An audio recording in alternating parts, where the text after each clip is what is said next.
أعوذ بالله من الشيطان الرجيم بسم الله الرحمن الرحيم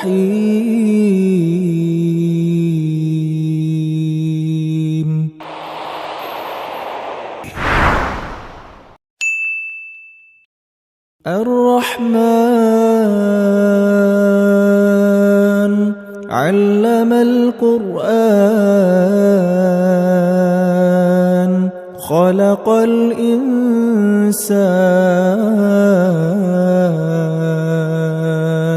علمه البيان. Meninggal otomatis stres, jalan-jalan di jalan gila. Ada orang yang menggantungkan kebahagiaannya pada harus punya anak, sehingga stres tidak punya anak sampai mengadopsi boneka. Kenapa? Mereka menggantungkan kebahagiaan bukan pada sesuatu yang mereka miliki. Ya. Sekarang ada satu hal yang kita miliki, Pak. Apa? Hati kita. Ya, maka jadikan kebahagiaan kita itu pada hati kita. Makanya Imam Ibnu Taimiyah rahimahullah taala beliau mengatakan, "Ana jannati wa bustani fi sadri. Wa madza yaf'alu bi a'dai?" Sesungguhnya surgaku, kebahagiaanku ada pada hatiku. Wa madza yaf'alu bi a'dai? Lantas musuhku bisa apa? Jika seandainya kebahagiaanku ada pada anakku, caranya mudah. Kalau mereka ingin membuat aku sengsara, tinggal dibunuh anaknya, sengsara insyaallah. Jika kebahagiaanku ada pada hartaku, mudah dia rampok hartaku, dia bakar rumahku, aku akan jadi orang yang menderita. Sekarang kebahagiaanku ada pada hatiku, lantas mereka bisa apa? Kata beliau, qatli syahadah. Mereka membunuh saya, alhamdulillah, saya mati syahid, bahagia. Ya, wator di siyahah. Mereka mengusir saya dari kampung saya, alhamdulillah, saya jalan-jalan keliling dunia, bahagia. Di sini kebahagiaannya. Kemudian beliau mengatakan, wasijni khalwah. Mereka mau menjarakanku, ya alhamdulillah juga. Di penjara saya nggak usah kerja, dikasih makan, bisa berdua-duaan sama Allah Subhanahu Wa Taala. Ibadah nggak ada yang ganggu. Ketika hatinya sumber kebahagiaannya, apapun keadaannya, dia akan menjadi orang yang bahagia. Seperti itu. Dan tentunya itu tidak bisa kita peroleh tanpa adanya ilmu. Makanya Pak, kalau kita lihat perbandingan matematika dunia, misalkan kita katakan orang kaya itu bahagia. Ya wajar orang kaya bahagia. Apapun yang dia inginkan bisa didapatkan. Mau punya rumah mewah, mobil mewah, ingin makanan enak bisa. Berarti kalau kita katakan orang kaya bahagia, orang miskin otomatis sengsara. Betul nggak? Tapi dalam pandangan Islam tidak. Orang miskin juga akan jadi orang yang bahagia. Kapan? Ketika dia punya hati tadi. Ya, kenapa bisa bahagia? Ketika Rasulullah SAW Isra dan Mi'raj, beliau melihat ke surga. Beliau mengatakan apa? Aku melihat penduduk surga yang paling banyak ialah orang miskin. Ketika kita miskin dan kita tahu hadis ini, kira-kira kita bakal bahagia enggak? Alhamdulillah saya miskin. Kesempatan masuk surga lebih besar. Ibarat orang masuk ke mall, kita miskin, cuma lihat-lihat aja Pak. Lihat-lihat muter-muter. Terus keluar, tanya nggak sama kasir? Enggak. Orang kaya masuk penuh semua trolinya. Pas keluarnya, antriannya lama. Diperiksa barang-barangnya, dihitung, dihisap semuanya. Itu hanya kebahagiaan kita. Kalau kita lihat, misalkan kita mengatakan orang yang bisa melihat itu bahagia. Ya wajar, bisa melihat keindahan dunia, bisa membaca Al-Quran, dan seterusnya. Berarti orang buta sengsara, sedih. Namun ternyata tidak. Dalam pandangan Islam itu, orang buta juga bisa bahagia. Kapan? Ketika dia tahu kata Rasulullah, barang siapa yang Allah ambil dua kekasihnya, Allah cabut matanya, cabut penglihatannya, kemudian dia bersabar, maka Allah akan gantikan dengan surga. Berarti orang buta tinggal bersabar aja, insya Allah bahagia nggak kira-kira? Kesempatannya masuk surga lebih besar. Makanya Rasulullah mengatakan ajaban li amril mu'min. Sungguh perkara mukmin itu luar biasa sekali, Pak. Semua perkaranya baik. In asabahu sarra syakara fa kana khairan lah. Jika dia mendapatkan kebaikan, hal yang dia mau, dia bersyukur, maka syukur baik untuk dirinya. Ya. Wa in asabahu dharra sabara fa kana khairan lah. Ketika dia mendapatkan sesuatu yang enggak dia senangi, maka dia bersabar. Maka sabar pun baik untuk dirinya. Ya, walaysa dzalika lil mu'min, dan sungguh itu tidak dapatkan melainkan hanyalah oleh orang-orang yang beriman. Perhatikan Pak kalimatnya, orang yang beriman, bukan orang Islam. Banyak orang Islam enggak beriman. Orang yang sudah beriman dengan takdir Allah, dengan janji-janji Allah, bagaimanapun keadaannya dia bakal bahagia. Dia mendapatkan nikmat Allah, wajar bersyukur, bahagia. Mendapatkan musibah, ya, dia langsung mengatakan mungkin di antara musibah ini Allah ingin menghapuskan dosa saya. Insya Allah sedihnya tidak akan luar biasa, enggak akan gila, insya Allah tetap akan bahagia. Ya. Makanya kita pahami Pak, dunia inilah penjara. Rasulullah mengatakan ad-dunya sijnul mu'min wa jannatul kafir. Dunia adalah penjaranya orang mukmin dan surganya orang kafir. Kira-kira ada yang senang enggak hidup dalam penjara? Ada yang bakal senang enggak hidup dalam penjara? Enggak ada. Kecuali kita tahu janji-janji pemilik penjara itu apa. Allah Subhanahu wa taala telah berjanji kepada kita banyak hal. Jika kamu mau gini, insya Allah keluar dapat nikmat. Maka bagaimanapun kenikmatan kita, kenikmatan penjara. Namun ketika orang yakin dia mau taat dalam penjaranya, patuh, dan dia tahu janji Allah dengan luar biasa, dia akan bahagia, Pak. Ya. Makanya hal yang kita butuhkan untuk bahagia itulah hati. Hati yang qanaah, yang mampu menerima apapun pemberian Allah, dan kita tahu janji Allah. Ketika orang tahu janji Allah, maka dia tidak akan menjadi orang yang gila karena musibah dunia. Makanya banyak sekali janji-janji Allah perlu kita pahami. Tujuannya bukan untuk Allah, supaya kita bisa hidup bahagia. Orang yang meninggal anaknya yang masih kecil, itu pasti sedihnya luar biasa. Namun Rasulullah memberikan kabar gembira kepada kita agar mereka yang ditimpa musibah seperti ini juga bisa bahagia. Ya. Dalam hadis qudsi Allah berfirman, ketika malaikat mencabut nyawa hamba Allah yang masih kecil, bayi seorang hamba, maka Allah mengatakan, apakah engkau telah mencabut nyawa anak di hambaku? Akhadtu fu'ada qalbi, apakah kau telah mengambil buah hatinya? Kata malaikat, benar ya Allah. Mada yaqulu abdi? Apa perkataan hambaku ketika engkau mencabut anaknya yang masih kecil? Apa kata malaikat? Hamidaka wastarja'aka. Dia memujimu ya Allah, dan dia mengucapkan istirja, inna lillahi wa inna ilaihi raji'un. Dia meninggal anaknya, dia bersedih, wajar. Kemudian dia mengucapkan alhamdulillah ala kulli hal, segala puji bagi Allah di atas semua keadaan. Inna lillahi wa inna ilaihi raji'un. Kita adalah milik Allah dan kepadanya kita akan kembali. Maka apa kata Allah? Bangunlah rumah bagi hambaku di surga dan berikan namanya rumah pujian, karena dia memuji Allah ketika dapat musibah. Bayangkan kita dapat musibah, namun ada di situ kemungkinan kita bisa bahagia. Ketika kita tahu caranya janji Allah, orang yang mampu bersabar di situ, dia akan mendapatkan rumah di surga. Siapa sekarang yang ada jaminan untuk dapat rumah surga? Belum semuanya, Pak. Tapi ketika kita meninggal, anak kita yang masih kecil, kita mampu bersabar, Allah janjikan rumah bagi kita di surga. Makanya hati ini, Pak. Makanya ini Riyadhus Shalihin, tamannya orang-orang soleh itu bukan lautan, ya bukan tempat permainan, tetapi hatinya. Bagaimana dia mendidik hati, sehingga kemanapun dia pergi akan menjadi tamannya, akan menjadi sumber kebahagiaannya. Ya, makanya perlu kita mendidik hati kita dengan ilmu dan janji-janji Allah, ya, dan janji Rasulullah, dan kita mendidik supaya hati kita menjadi hati yang qanaah, hati yang mampu menerima apapun pemberian Allah. Sehingga dikatakan oleh Imam Syafi'i dalam diwannya, idza ma kunta dza qalbin qanu'in fa anta wa malikud dunya sawa. Jika kita punya hati yang qanaah, mampu menerima apapun pemberian Allah, maka kita dan raja dunia itu sama, nggak ada bedanya. Orang kaya mau happy-happy sekarang, mau senang-senang ke luar negeri, habis uang 100 juta, Pak.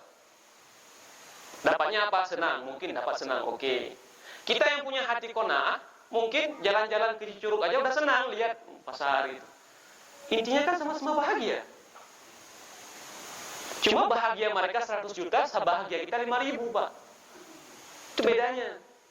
Ada orang-orang kaya, ketika mau tidur bisa bahagia harus pakai AC, spring bed yang mahal, baru mereka bisa tenang tidurnya. Kita mungkin petani, pulang ke rumah, ya gak ada kasur, jerami pun ketiduran juga karena capek.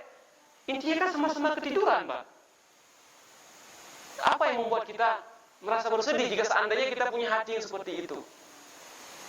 Makanya ketika ada yang bertanya kepada kita, siapa manusia yang paling bahagia? Tentunya kita jawab Rasulullah SAW. Jika seandainya kita katakan Rasulullah itu bahagia karena kaya, ya, maka beliau tidak demikian. Beliau kaya Sallallahu Alaihi Wasallam, namun kekayaannya dipakai untuk Islam, bukan untuk dirinya. Jika seandainya kita katakan beliau kaya, maka kita perhatikan, pernah kita mendengar hadis Rasulullah salat malam, kemudian ketika sujud kaki Aisyah ditekuk, bukan? Ya, ketika beliau berdiri kakinya diluruskan lagi. Kira-kira kenapa beliau demikian? Rumahnya sempit. Kalau rumahnya luas, ngapain salatnya depan Aisyah? Saking sempitnya rumah Rasulullah, buat salat aja nggak cukup. Bahkan ketika sujud kaki istrinya harus ditekuk biar bisa sujud. Ya. Jika seandainya kita katakan Rasulullah itu bahagia karena makanannya selalu ada enak-enak terus, ya. Bahkan kita pernah mendengar hadis Rasulullah, beliau harus mengikat perut dengan 2 batu saking laparnya. Bahkan kata Aisyah, kunna nara hilalaini aw thalathata ahilla fi syahraini wa ma uqidat fi abyati Rasulillah narun. Kami pernah lewat 2 bulan, kata Aisyah, dan rumah Rasulullah itu enggak pernah hidup api. Enggak pernah masak. Istrinya ada 9, enggak ada masak. Ya, emang enggak ada makanan, sehingga sahabat terkejut, kenapa kalian bisa hidup? Maka Aisyah mengatakan bil aswadan, dengan kurma dan air putih, dengan kurma kering. Ya, untuk melihat ada kurma kering. Sekarang kita kurma basah, masih lembek. Kurma kering itu dah kering, kayak kerupuk, cuma ada rasa manisnya. Kita cara makannya dicelupkan ke air sampai ngembang, baru dimakan. Begitu beliau hidup Sallallahu Alaihi Wasallam. Namun beliau orang yang paling bahagia. Kenapa? Karena beliau orang yang paling tahu tentang janji Allah Subhanahu Wa Taala. Makanya ketika kita punya hati yang demikian, ya, kita insya Allah menjadi orang yang paling bahagia. Jangan lihat apa orang punya, tapi bagaimana kita mensyukuri apa yang kita miliki. Karena ketika kita hanya melihat punya orang, itu tidak menambah bagi kita, melainkan hanya kesedihan. Ya Allah, dia makan ini, saya belum pernah makan, saya tidak ini. Akhirnya sedih terus. Namun ketika kita hanya melihat, menikmati apa yang kita punya, kita nggak bakal sedih, Pak. Ya, kita naik mobil, orang kaya naik mobil, bahagia, masya Allah, ya wajar, bahagia seperti itu. Kita katakan kalau hujan dia nggak kehujanan, kalau panas nggak kepanasan. Kita naik motor, bisa juga kalau kita punya hati demikian, kita ngomong, ya saya naik motor, alhamdulillah, kalau hujan nggak kepanasan, kalau panas nggak kehujanan. Ya, kalau naik mobil, kalau naik mobil hujan nggak kehujanan, panas nggak kepanasan. Kalau naik motor, hujan nggak kepanasan, panas nggak kehujanan. Alhamdulillah. Ya, ini akan sama-sama bahagia. Ya, mungkin terdengar mustahil ketika kita ngomong seperti itu, namun ada orang-orang yang mempraktekkan. Perhatikan tadi Rasulullah bagaimana kehidupan beliau. Makanya kita perlu menjadikan mereka qudwah kita, pedoman kita. Jangan pedoman kita orang-orang yang hanya membahas tentang harta. Akibatnya apa? Kita menjadi orang-orang yang hanya kebahagiaannya pada harta. Kita lihat orang-orang yang bisa bahagia tanpa harta, bisa bahagia meskipun dengan musibah. Ibnu Taimiyah, Pak, yang ngomong tadi, meninggalnya di mana? Dalam penjara. Imam kita. Ya, Imam Syafi'i di penjara juga. Abu Hanifah juga di penjara. Imam Ahmad dicambuk, bahkan 3.000 kali dicambuk. Sampai kata yang cambuknya, jika seandainya yang kucambuk itu gajah, udah mati gajahnya. Namun Imam Ahmad gak mati. Seperti itu. Musibah luar biasa, namun mereka lah orang-orang yang paling bahagia. Kenapa? Kebahagiaan mereka itu bukan pada hal duniawi, namun ketika hati mereka sudah mereka didik, bagaimanapun keadaan dunia mereka akan bahagia. Kita sekarang punya jalan pintas untuk bahagia, yaitu dengan mendidik hati kita. Jika kita mau, silakan. Jika tidak, silakan kita cari kebahagiaan yang kita sebutkan tadi. Dengan punya jabatan kita baru bahagia, silakan kejar. Susah, Pak, jadi presiden cuma 1 orang. Ya, kita mau jadi gubernur biar bahagia susah, cuma 1 orang di Jawa Barat, Pak. Tapi menjadi orang-orang yang dekat kepada Allah, kesempatan semua orang. Maka itu jalan yang paling mudah supaya kita bisa bahagia. Maka diceritakan tentang Ibrahim bin Adam. Beliau ini orang yang sangat miskin dikatakan, zuhud sekali. Beliau dikatakan pergi ataupun jalan-jalan lah, tadabbur alam sekitar sungai. Beliau hanya membawa 2 roti kering, Pak. Roti yang nggak bisa dimakan langsung, harus dicelupkan dengan air. Maka beliau keluarkan roti keringnya, dicelupkan ke air sungai. Kalau kita ke teh, meskipun teh orang Sunda nggak ada gulanya. Kemudian celupkan ke air sungai, beliau makan. Apa ngomongnya? Kata beliau, kama qala, "Law 'alimal muluk ma 'alaina minan ni'am la jalaluna bisuyuf." Seandainya raja-raja itu tahu bagaimana nikmatnya kehidupan saya, mereka bakalan iri. Mereka bakal bunuh saya saking irinya. Padahal cuma makan roti dengan air sungai, Pak. Kenapa kira-kira? Ini sudah dididik. Kayak itu Riyadhus Shalihin. Kayak Imam Nawawi rahimahullah ta'ala ingin mendidik hati kita supaya kita menjadi orang yang bahagia dengan mengajarkan bagaimana zuhud itu, ya. Bagaimana kita mendidik ya akhlak yang zahir dan batin dan seterusnya. Gimana, Pak? Cukup kan? Ya. Baik. Yang terakhir ini di mukadimahnya, terakhir beliau mengatakan, Imam Nawawi mengatakan, wa arju intama hadzal kitab an yakuna sa'iqan lil mu'tani bihi ila al khairat hajizan lahu an anwa'il qaba'ih wal muhlikat. Maka setelah selesai kitab ini aku tulis, aku berharap kitab ini menjadi ya panduan bagi orang-orang untuk menuju kebaikan, dapat menghalanginya daripada keburukan dan hal-hal yang dapat menghancurkannya. Ya, wa ana as'alu akhan sa'ilu akhan intafa'a bi syai'in minhu an yad'u li wa liwalidayya wa masyayikhi wa sa'iri ahbabi wal muslimina ajma'in 'ala Allahil karim i'timadi ilaihi tafwidhi wastinadi wa hasbiyallahu wa ni'mal wakil la haula wala quwwata illa billah. Maka Imam Nawawi meminta kepada kita, Pak, semuanya.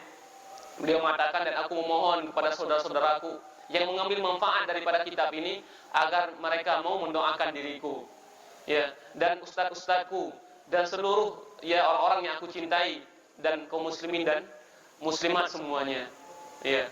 Makanya beliau meminta doa kepada kita rahimahullah taala, semoga Allah merahmati Imam Nawawi. Kita perhatikan imam-imam kita, mereka pada zaman dahulu tidak punya yang namanya tempat untuk produksi kitab, Pak. Tapi kitabnya masih ada sampai hari ini. Kenapa? Mungkin di antara keikhlasan mereka yang luar biasa. Kita tempat produksi kitab luar biasa di mana-mana. Setahun baru kita produksi, tahun depan dah nggak ada yang tahu kitab-kitab. Ya. Kenapa? Karena beliau nggak pernah nulis di sini. Ya, di kitabnya misalkan kayak kita sering baca kitab sekarang. Ya, dilarang keras, memperbanyak, mengkopi, menyebarkan tanpa izin, nggak ada, Pak. Meskipun anak nggak mengatakan menulis yang tadi itu diharamkan, enggak. Itu seserah yang menulis kita. Namun alangkah indahnya ketika memang tujuan kitabnya itu untuk mengajarkan kaum muslimin mencari pahala dari Allah Subhanahu wa taala, maka diperbolehkanlah untuk dikopi, untuk dipelajari. Karena tujuannya untuk akhirat, bukan hanya untuk dunia. Ya. Hadanallahu wa iyyakum ajmain. Subhanakallahumma rabbana wa bihamdika asyhadu an la ilaha illa anta astaghfiruka wa atubu ilaik. Assalamualaikum warahmatullahi wabarakatuh. Alhamdulillahilladzi arsala rasulahu bil huda wa dinil haqqi liyudhhirahu 'ala dinihi kullihi. Arsalahu bil haqqi basyiran wa nadhira wa da'iyan ila Allah bi iznihi wa sirajan munira. Asyhadu an la ilaha illallah wahdahu la syarika lah wa asyhadu anna Muhammadan abduhu wa rasuluhu la nabiyya wa la rasula ba'da, amma ba'd. Insyaallah kita masuk sesi kedua, sesi tanya jawab. Kepada jemaah sekalian yang punya pertanyaan, kami persilakan segala hormat. Yang bisa kami jawab, yang tidak bisa kami ucapkan Allah taala alam. Coba diulangi yang pertama. Saya simpulkan dulu. Seekor kambing. Bolehkah kita mengharapkan dunia ataupun jabatan? Ya, jabatan. Kemudian dunia, cara menuntut dunia harus seimbang, dunia akhirat seimbang. Kemudian terakhir ayat tadi, surat Hud ayat. Kita jawab yang terakhir dulu ya. Allah Subhanahu wa taala berfirman dalam surat Hud, "Man kana yuridu thawabad dunya, man kana yuridu dunya, man kana yuridu hayatad dunya wa zinataha wa fi ilaihim a'maluhum fiha wa hum fiha la yubkhasun. Ulaika alladziina laysa lahum fil akhirati illa an-nar wa habita ma sana'u fiha wa batilu ma kanu ya'malun." Itu ayatnya. Barang siapa yang menginginkan kehidupan dunia, kata Allah, maka Allah akan berikan kehidupan itu, ya, dan dia tidak akan dirugikan dalam kehidupan dunianya. Namun di akhirat dia tidak mendapatkan apa-apa. Penafsirannya bagaimana? Wallahu ta'ala alam. Namun dalam zahir ayat kita perhatikan, di sini barang siapa yang hanya menginginkan kehidupan dalam artian dalam prioritas cita-citanya, ya, dia hanya semuanya tentang dunia, maka itulah yang akan Allah berikan dan dia tidak akan dirugikan. Dalam artian apa? Dia tidak mendapatkan dunia melainkan hanya dari yang Allah takdirkan kepadanya. Bukan berarti ketika dikatakan barang siapa yang ambisinya hanya dunia, kemudian Allah akan berikan semua ambisinya, tidak. Ya, intinya tetap dunia yang akan dia dapatkan berdasarkan takdir Allah Subhanahu wa taala. Makanya Allah mengatakan dalam surah lain Al-Isra, "Man kana yuridul ajilata ajjalna lahum fiha ma nasha'u liman nurid, tsumma ja'alna lahu jahannama yaslaha madmuman madhura." Barang siapa yang menginginkan kehidupan yang ajilah, yang cepat, yaitu dunia, maka akan kami berikan dunia itu manasya, pada hal-hal yang kami kehendaki, liman nurid, kepada orang-orang yang kami inginkan. Namun akibatnya ketika dunia yang dicari hanya oleh orang-orang yang menginginkan dunia, maka balasannya apa? Dia akan mendapatkan dunia bisa jadi, enggak dapat juga bisa jadi. Namun kedua-duanya akan mendapatkan balasan yang sama. Apa kata Allah? Ya. Tsumma ja'alna lahu jahannama yaslaha madmuman madhura. Kemudian kami menjadikan kepadanya neraka yang dia akan masuk ke dalamnya. Berarti barang siapa yang hanya keinginannya dunia, maka Allah tidak akan cegah dia, maksudnya Allah akan berikan sesuai dengan takdir yang Allah tuliskan kepadanya. Baik dia dapat kekayaan itu ataupun tidak, namun pasti kedua-duanya akan dijerumuskan ke dalam neraka jahanam. Ya, barang siapa yang hanya keinginannya itu dunia. Allah Ta'ala alam bisawab. Kemudian pertanyaan kedua, ketika orang kita bertanya kepada mereka, kita harus tujuan hidup kita harus seimbang. Harus seimbang antara dunia dengan akhirat. Baik. Semua kita tahu tujuan penciptaan kita ialah untuk ibadah, untuk akhirat. Nah, makanya Allah Subhanahu wa taala berfirman, "Wabtaghi fima ataqallahu daral akhirah, wa la tansa nasibaka minad dunya, wa ahsin kama ahsanallahu ilaik." Dan carilah, ya, fokuslah kata Allah, fima ataqallahu daral akhirah. Ya. Carilah apa-apa yang akan Allah berikan kepadamu dari kehidupan akhirat, dari surganya Allah Subhanahu wa taala. Kemudian Allah katakan, "Wala tansa nasibaka minad dunya." Janganlah kamu melupakan pula bagianmu di dunia. Kebanyakan orang ketika mendengarkan ayat ini mereka menafsirkan berarti dunia dan akhirat harus seimbang. Namun perhatikan kalimatnya, Allah mengatakan kita fokus mencari kehidupan dunia, namun jangan sampai kita lupa kita fokus mencari kehidupan akhirat, namun jangan sampai lupa dunia. Sekarang Pak, kita mau ke pasar. Kata istri kita, ya, Mas ke pasar beli beras, kita butuh beras, nggak ada beras lagi. Jangan lupa ya beli cendol. Sekarang suaminya berangkat ke pasar, ternyata pulangnya bawa cendol, nggak bawa beras. Kira-kira orang berakal nggak? Kira-kira orang berakal nggak? Ya, Mas jangan lupa ya beli beras. Kita butuh beras, nggak ada beras di rumah. Ya, fokus kita beli beras. Namun jangan lupa kalau bisa belikan cendol. Tapi pas pulangnya suaminya hanya belikan cendol, berasnya nggak dibeli. Kira-kira benar nggak tujuannya ke pasar untuk apa tadi? Beli beras. Tapi yang dibawa malah hal yang katanya jangan lupa pula beli cendol. Kalau seandainya suaminya bawa pulang dua-duanya, beras sama cendol, ini luar biasa. Seandainya dia bawa pulang berasnya saja juga tidak mengapa, benar? Kan tujuan utamanya hanyalah beras, cendol sampingan. Maka itu adalah memahami kehidupan dunia. Begitulah cara kita memahami kehidupan dunia. Fokus kita hanyalah akhirat, dunia sampingan. Kalau dapat dua-dua, alhamdulillah. Kalau enggak dapat dua-duanya, setidaknya dapat akhirat saja. Jangan cuma dapat dunia, akhirat kita tidak dapat. Nah, kalau kita katakan harus sama seimbang, maka itu mustahil, Pak. Mustahilnya bagaimana? Seseorang yang hanya mengatakan, misalkan saya yang mengatakan saya hanya fokus dalam kehidupan akhirat saja, pasti juga saya akan ada keinginan untuk mencari dunia. Pasti kita punya kecintaan terhadap dunia. Apalagi orang-orang yang hanya mengatakan saya kan mau seimbang, itu pasti cinta dunia akan lebih berat, itu pasti.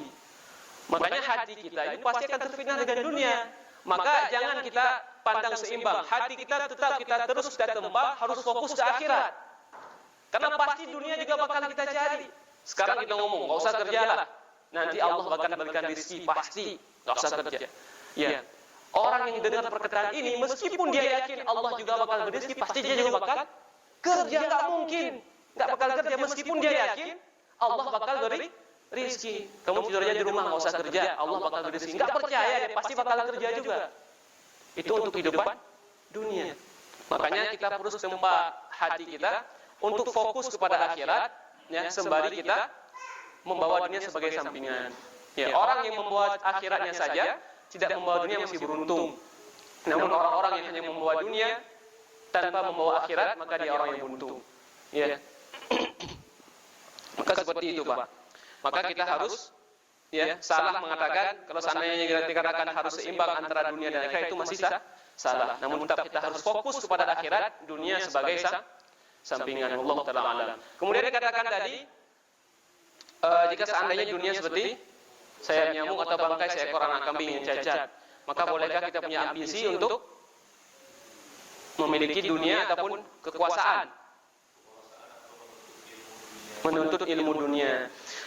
Hal yang perlu kita pahami, ketika kita katakan dunia ini sebagai anak kambing yang cacat tadi, ya benar.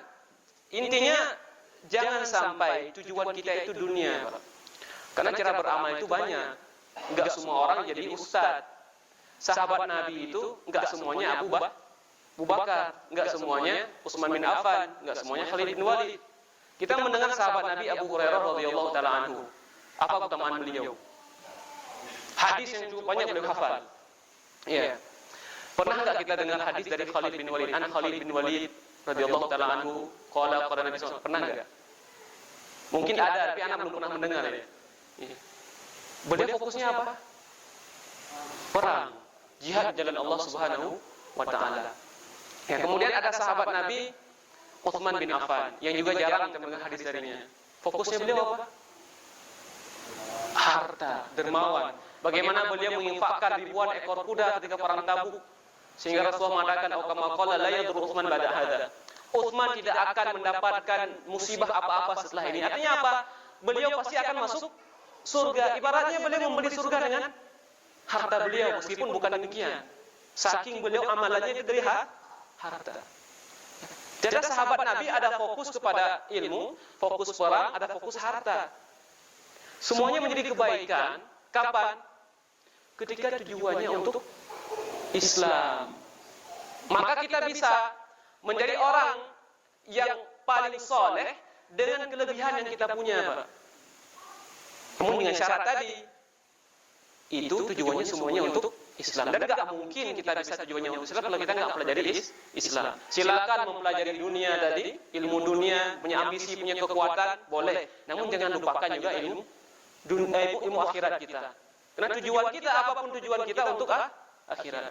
Seandainya sahabat Nabi itu nggak ada yang kaya, insya Allah ya, Islam ini nggak akan berkembang, Pak.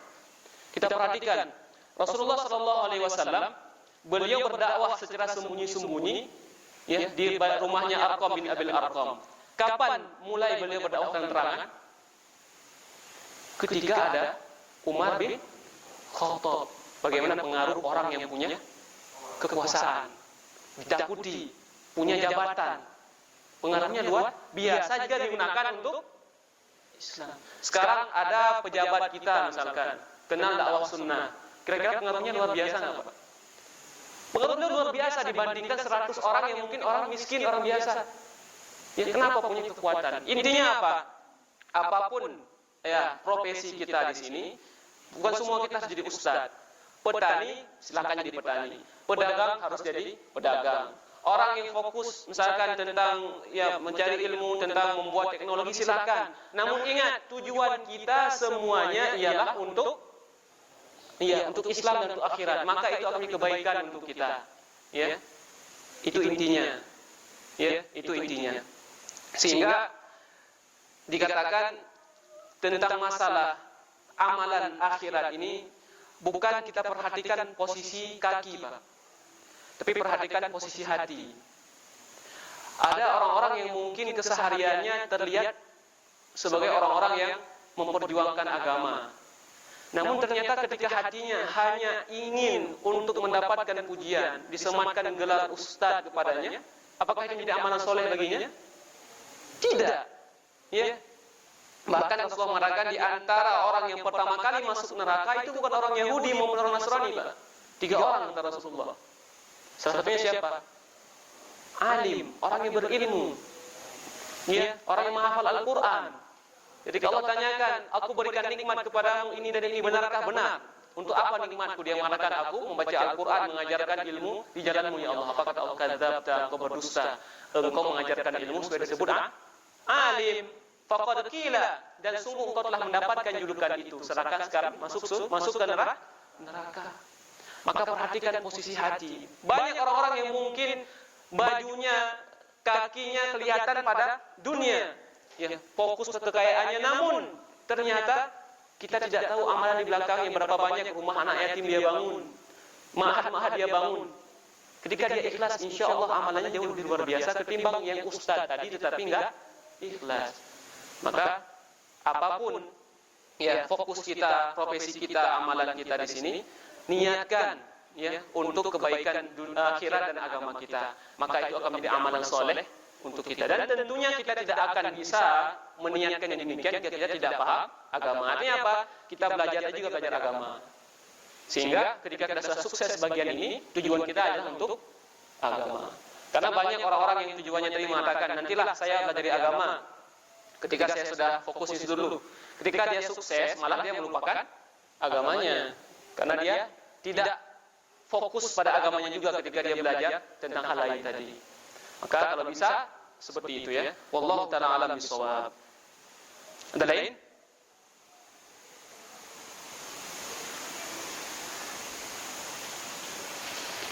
Tidak ada. Jadi kita cukupkan. Insyaallah nanti subuh ada kajian bahasa Arab dalam kitab Durusul Lughah Al-Arabiyyah. Ya, insyaallah dalam kitab pertama. Kitab pertama Durusul Lughah Al-Arabiyyah, jika ada kesempatan ya hendaknya kita ramaikan. Jadi ketika dulu ana masih sekolah umum, ketika ini belajar agama itu hal yang paling menjadi halangan terbesar bagi anak ketika belajar agama itu apa? Bahasa Arab. Ketika kita mau hafal Quran, ketika kita mau baca kitab, sulitnya itu di bahasa Arabnya. Karena kita nggak paham bahasa Arab, kita nggak paham.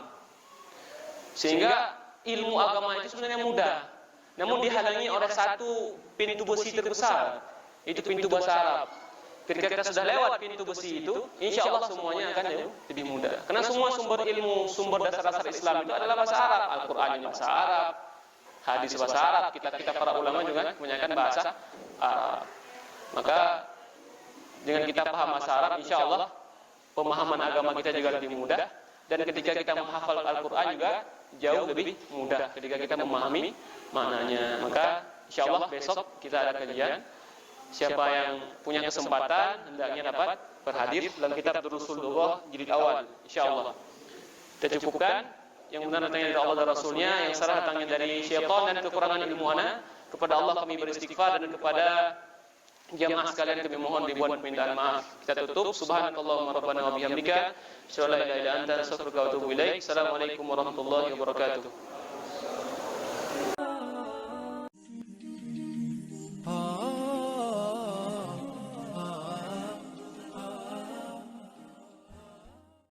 Mau beli rumah tanpa riba? Hubungi kami sekarang juga, developer Pondok Raja Syariah. Hunian syariah bernuansa islami untuk keluarga madani.